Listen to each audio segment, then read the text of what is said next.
Hello, welcome to KS Sports Desk. Yes, if you see us, we are here again. Premier League, that's what we live by and that's what we breathe by. Yesterday, there were some games that happened. Two 3 o'clock games, and then one 5:30, and then 8 o'clock. And then today, Sunday, there were some big games, big crackers, big results that happened on the table. So we're going to start with my man, Bernard, who's a Chelsea fan. Welcome. Thanks, big man. Thanks for having me here once more. Nice one, nice one. So yesterday, let's start with your side. How do you see Chelsea? Are you a happy man now? The results. I mean, since you beat Barcelona, you guys have not picked up 3 points yet, and yes. So how do you see? Oh well, I don't feel any different from any of the games that I have watched. Yeah. Because Maresca has made the fans understand that each time we are going into each game this season, we should try to manage our expectations so that we don't get disappointed. So if we win, kudos to him and the boys.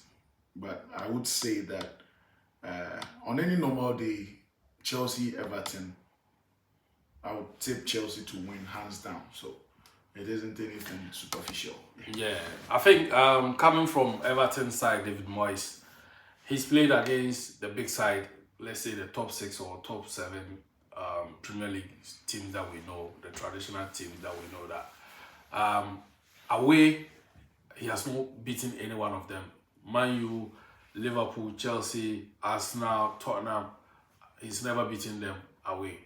I think recently he did with West Ham. He beat Arsenal at the Emirates, I think. Yeah, so that was one of it. But with his record against Chelsea is very, very, very poor. He hasn't got, mileage in his tank to, boost about when it comes to that fixture. Yeah, so it was a necessary win, but midweek, how you guys played, it was very, very terrible. So your team, he had to do rotation, and I don't think you've got that quality for his rotation.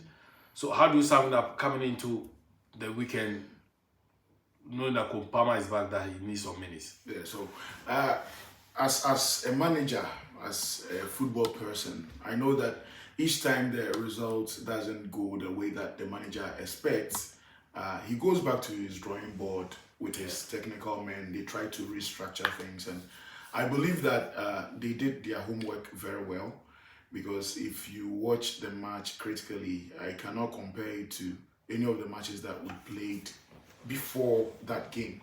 In the sense that this time around, Chelsea were able to bully Everton, even with the possession, and they were able to exploit the defensive lapses.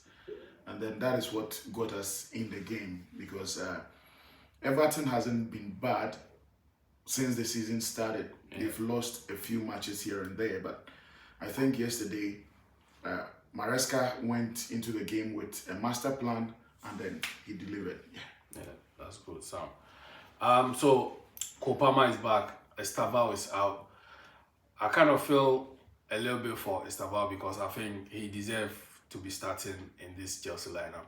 What do you think about the manager recalling Palmer back to his lineup and then sending him on the bench? Could it be that he and Palmer cannot play together, or he's just trying not to put pressure on the kid?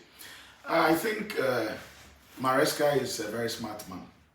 He always wants to push pressure from one player to another. Yeah. And then you can see that because Estevao brought his game against Barcelona, perhaps all the oppositions were watching him. Yeah. And then for Maresca, I think that if he decides to make Estevao the new engine of the team, he's going to break down very soon, because he's good, he's talented and everything, but he's not there yet. He doesn't have the character.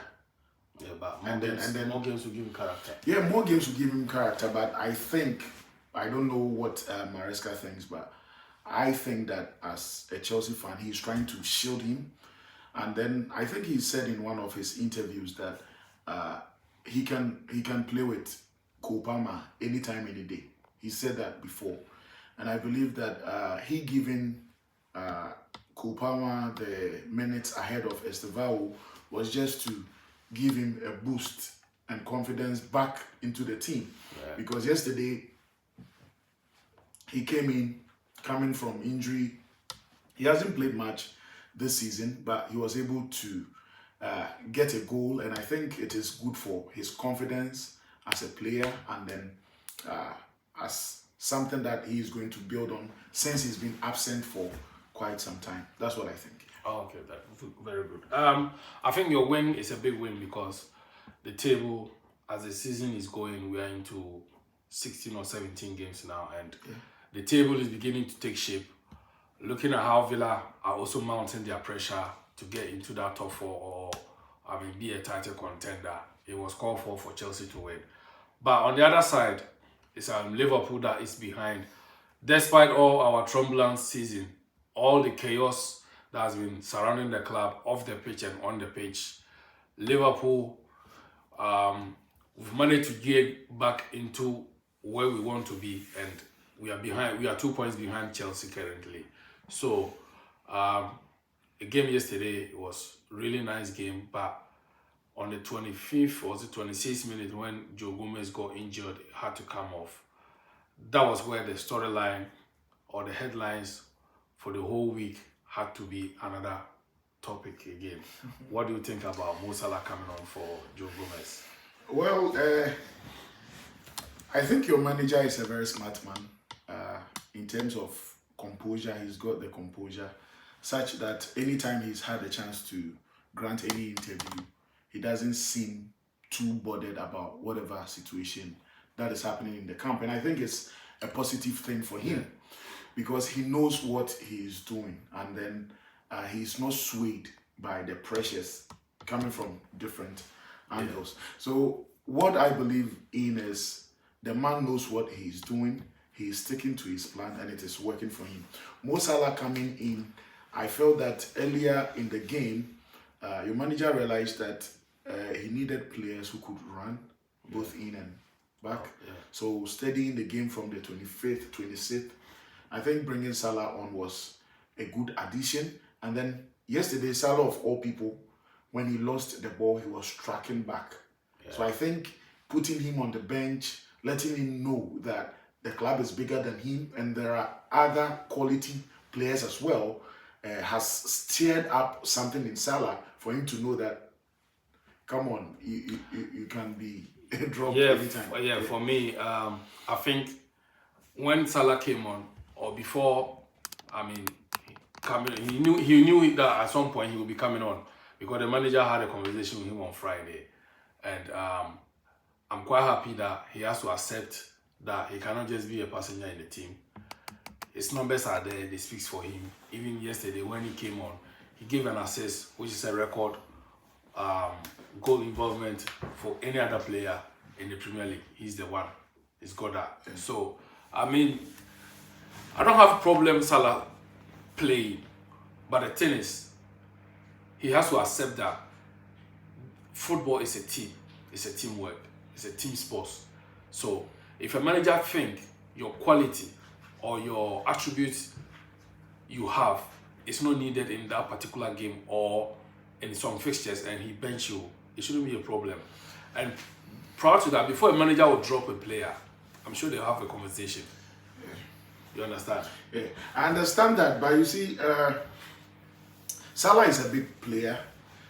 He's proven over the years what he adds to the team, such that he is able to decide games here and there and all of those. But I think that as a footballer, as the top player that he's been over the years, it was just a bruise to his ego that he of all people was benched. So I think the reaction also stirred up something in him, in him and everything. But I believe that maybe the comments that he made, perhaps he could have just...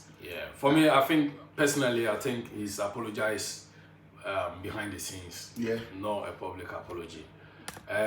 But, by the way, Arne Slot, I'll give you much credit how he has handled the situation. Because looking at from last season, how he's been handling this media, cases is serious. Especially when Virgil van Dijk and Salah were looking for or waiting for their new contract. How he handled the media was perfect. Trent, how he left the club, his booing and stuff, how he handled the media, top notch. This season started with Diego Jota's situation on the other side. May his soul rest in peace. And then off the pitch, other issues, the way he handled it, perfect. And on the pitch, results were not going well, how he handled it. At some point, when results were not going well, how he reacted to some of the media, I think it was that one. I don't agree with him, or I won't be happy. He put out too much information out there. Well, and which I think that was one of his flaws. Okay, so I think that your man himself, he's a big man, and I'll say kudos to him as well for how he's handled the team so far, the media and everything. But I think that management is not just about the tactics that you play and everything. How you address the media and everything also comes into play. And I think that he's done very well. And then you see, because of how the pressures were mounting on him as a manager with his technical team and everything, he had to also deflect it. He had to get an alibi. So what you are talking about as, let's say, his flaws, perhaps shifted some of the attention. You get it? So in the media space, anything that you say, that is what the media is going to take on.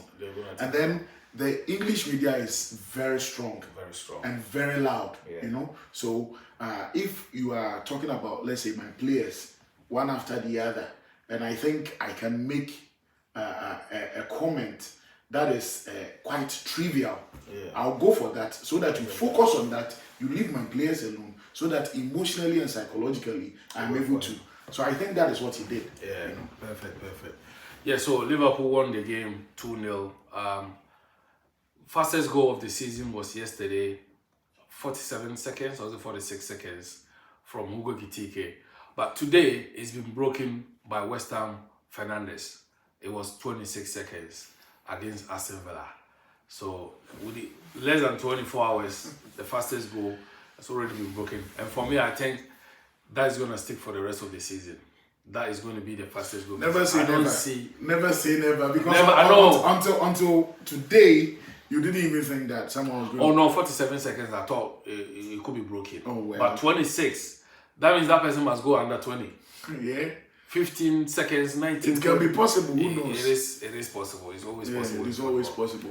But I think that Hugo Ekitike has been a discovery. Shout out to the scouting team of Liverpool. You did a fantastic job scouting the guy. See, the goal that he scored shows how clinical he is. How clinical he is, how he's able to position himself, how he is able to show that we have Isaac, but I am very matured and I'm able to make good and quality decisions. Kudos to him because... So to you, let me ask you, going into the season, do you think Arne Slot should stick with him as his main striker? I believe Arne Slot, because he is the one who is giving him the results, the goals that he needs. And even not goals, the performances. Isaac is not a bad striker, not at all. But since he transitioned from Newcastle to Liverpool amidst the scandalous news and everything surrounding him, I think it's giving him a bit of pressure. And let's not forget as well that he didn't have pre-season with the Liverpool team fully. So we can give him that. But Ekitike is showing up that when Liverpool needs him, he can step up to give the team what they deserve. Because those two goals were really remarkable. And then he's shown that, yes, France have not made a mistake calling him. Because he's a prolific striker. If you are watching this channel, make sure you hit the subscribe button. It's KS Sports Dex. That you see that name. Make sure you hit that subscribe button. This video, make sure you like it and then you share. No, so back to what we were talking about. Going into the season, my main striker will be Hugo Kitike. Absolutely. Because I think he deserves it. It's not that He's proven it. He's proven it. And he cemented his place. Yeah, sure. But, you know, Arne Slot is Arne Slot. Yeah. He's trying to give Isaac minutes to. But you see, I think that he's playing catch up now. The season is still young. There are a lot of matches to be played. Yeah. So he will decide which one is best for the team for what match. Okay. So I believe that. But on any normal day, Ekitike has proven himself. Good. Has proven, because coming into the Premier League, many people were of the view that he didn't have stature like that, big muscles and all those. Yeah. So but he's a tall, lanky guy. Yeah, but then he's proven beyond reasonable doubt that when you put him to the test, he's going to nail it. And I think that is what is necessary now. Yeah. Good. So Fulham, they travel to Burnley, Turf Moor. I mean, difficult grounds. They went there, they won 3-2, and they're back. This Harry Wilson, special mention to him. He's been on top form in the last 4 games, starting from Spurs. He's been banging in goals, making assists, and Wales should be up against again for their World Cup qualifier that will be coming in March. Yeah, so I just want to have a special mention to one Liverpool player who has impressed me the last 2 games against Inter Milan and against Brighton yesterday. Mr. Ibrahim Konate. Come on! Mr. Ibrahim Konate. Ibrahim Konate. The guy with the black boot like, in the 1940s. The Socrates. When Socrates and Co, they used to play football. See that kind of boot? It looks like a police barracks boot. That's the kind of boots he wears. Yeah. Ibrahim Konate, you've been top notch in the last 2 games. I mean, this season, you've been found wanting and I've always been bashing you. But today, I'm here to give you your flowers. Yeah, you deserve it. You've done well. It still goes back to something that we casually discussed when the season began. I told you that Konate has been there before. Yeah. And then I believe that Arne Slot has seen the quality that he has, and he has given him the confidence that he needs. So I think he's now reaping back the rewards, because someone who has played for Liverpool and was this close to joining Real Madrid, that should tell you that he's not a bad player. But you see, I always say that football fans, everyone around the world, they remember the winner, not the one who used to win. Exactly. And that has been the situation, because no matter how good a player is, there can be a game or 2 that he may not be able to perform to the standard that, and it is normal, you know. It is about time that football fans begin to maybe feel some form of empathy towards some of these players, because the game against Inter Milan, he showed that he was very solid, very reliable, and the team could count on him. And the game against Brighton yesterday, and yesterday for the first time in this season, I saw him taking his shirt off, giving it to somebody. That should tell you that he believed that he performed very well, and I think that he should keep it up. He should keep it up. Sound. So 8 o'clock p.m. at the Emirates, it was first versus last, and nearly. When I say nearly, not in football, because in football we don't have nearly. Nearly in life, Wolves were about to cause catastrophic to the table. They were ready to put sand in people's garage. And this is not the first time I've seen a team not scoring a goal by winning the game. Yeah. It had happened to Liverpool before, against Leicester. Yeah. I mean, they scored 2 own goals and then still scored 1 for themselves. That was exactly carbon copy results yesterday. Made 2 own goals and then scored again. So Wolves scored 3 goals and lost the match. Arsenal did not score, won the match. But who cares? Mikel Arteta will say, who cares? What we need is 3 points in the bag. And they knew definitely that City playing on Sunday, they're playing catch up. So the least luck, they are dead. So they did the job. I mean, Saka, they really played well, but I think the goals, it happened in the sense that the pressure on Wolves had to force them to make those own goals. I don't know if you watched the game, but I watched the game. Yeah, so delve into it. And to tell you the truth, what happened was the manager of Wolves went into the game with a strategy. And my strategy is, I know against Arsenal, inform Arsenal, I'm not going to be able to play a very nice game. So he went for the low block at the back, low block at the middle. So virtually, whenever Arsenal is in possession, everyone of the is behind the ball. Okay, and they were able to hold it on very well, right? But it was in the second half that they got exposed because some of the players were a bit jittery. They were like fumbling around, and that was the pressure was coming. Yeah, the pressure was mounting. So personally, I think that he could have done his best, right? Playing a few players behind the ball, so leaving some of his players in front, so that when they get any counter, because I think the few times that they had a counter that they could have turned that opportunity into a goal, they didn't have the numbers up front.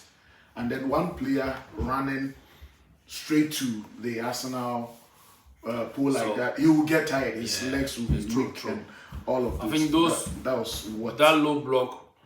You can't play it for 90 minutes. You cannot. You have to sometimes adjust and go mid block. Come out and then block the midfield. That is exactly what I'm suggesting. Because see, he played it so well in the first half, but that should have rather come at the latter part of the game where the pressure was mounting. So you realize that before the match ended, the players were tired. Yeah.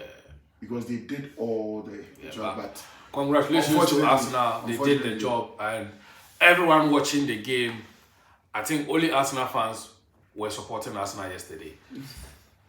I'll be honest, even Leeds fans were even supporting Wolves, because everyone does not want to see the winner of the league before even match. You understand? So we have to all keep going, and the race is on. I feel that Arsenal has not won yet. Not because I hate them, but it's because they have shown over the years, and even this season that they have always been the bride. Yes, they'll just guide the position for other people too. Because with the pressure. So are you saying Arsenal this season they are landlords? They are not landlords. Oh, we know what they can do. So they are landlord. Are they landlord or landlords? This is a fact. So Arsenal, listen. Are you listening? Listen. This is. You say you guys are landlords. You are not landlords. This is a fact. Okay. This is a fact. Coming back from the years, that whenever Arsenal is at the top of the table, it is just like an elephant climbing a tree branch. Before you realize, so Mandem is saying that you guys, you are just land guards. You are protecting. I mean, you are security guards shielding the compound area. You know, the landlords are coming. Who are the landlords? Listen. Who are the landlords? Is it City or Man Chelsea? City? Okay. Man City. I'm not going for Chelsea. Okay. No, I'm a Chelsea fan, diehard Chelsea fan, but I told you the last time that we had this discussion that for my team to be up there, to be contending, we have to be consistent. Until that consistency runs through the months ahead of us, I don't see us contending for the title. See, had it happened that Arsenal drew the match against Wolves yesterday and City winning today, what would have been the margin? Yeah. The margin is two points, right? Would have been the same points. Arsenal getting draw will give them 1 point. Yeah. So City winning, they'll be the same points. They'll be the same points, but then goal difference. Wow. So I don't think Arsenal is invincible at this point. The game that they drew against Chelsea, that should have been a win for them.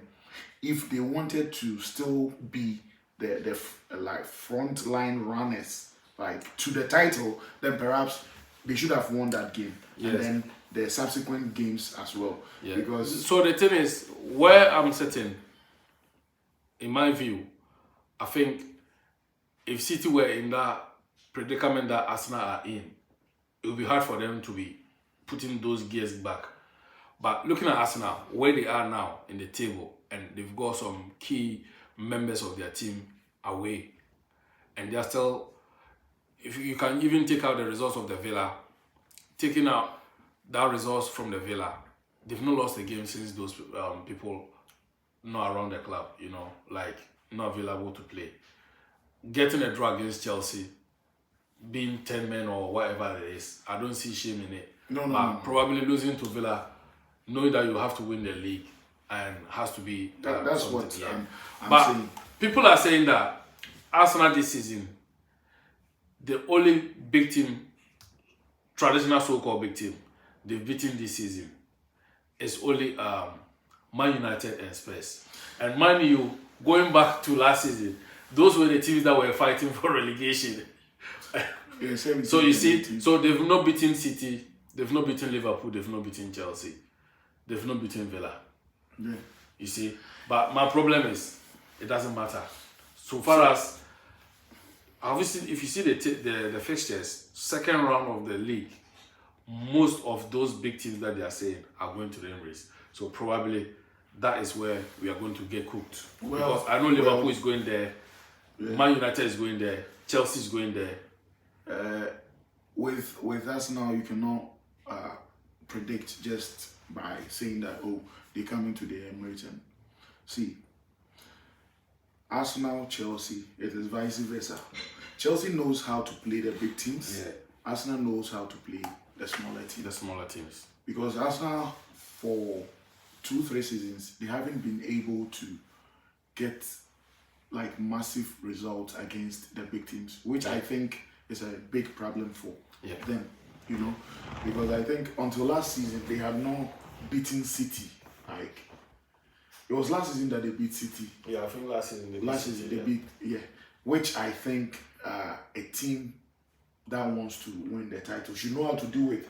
Because you see, I take you back to 2016-2017.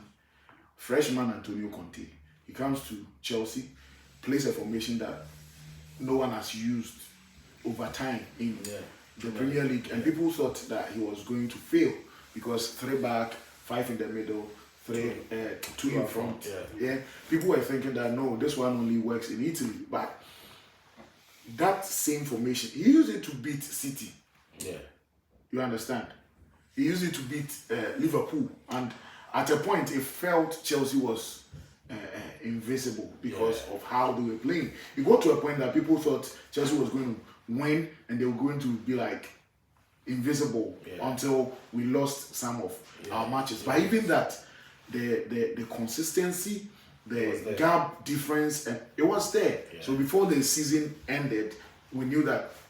So if Arsenal really wants to win, they have to be putting statements like what they did to Man City last season. It was a big statement that you are playing 11 against 11.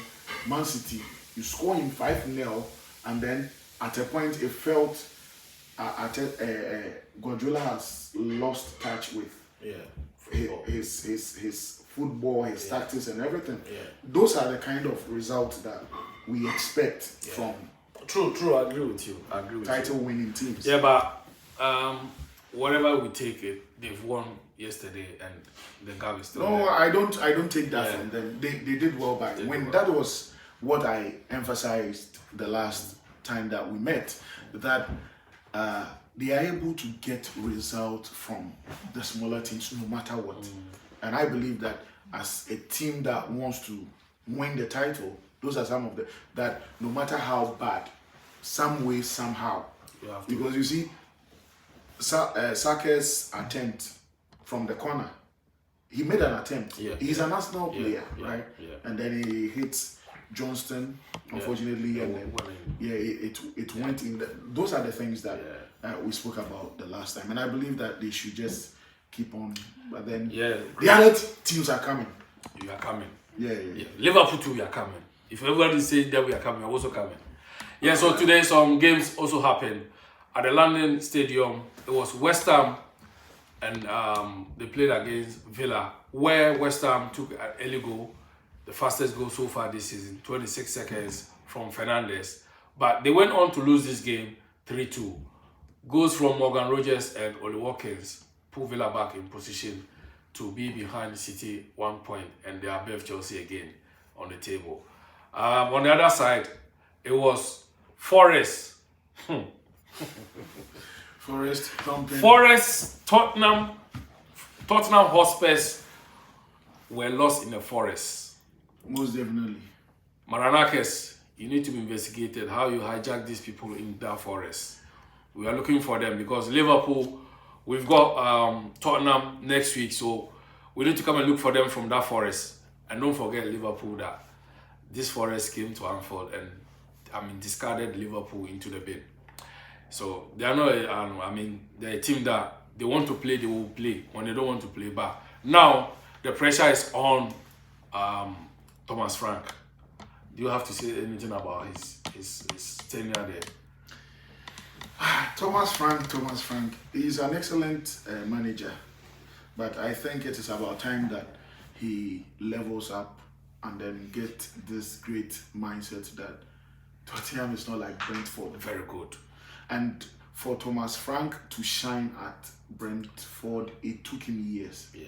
So I cannot use just this season to judge him, but I'm just hoping that maybe he comes back to that Thomas Frank that we know, because even with Brentford, he was able to cause a lot of havoc. So the thing is, his days at Brentford, I think the highest they finished was 7th. Yeah. Yes. So it was 7th, 10th, 9th, But 16th. then, but then you are talking about the finish, right, at the end of the season. But then No, I'm just talking about how he approached games, Yeah. and that put him to that position. Because he had a different kind of formation or system he plays when he's playing against the kind of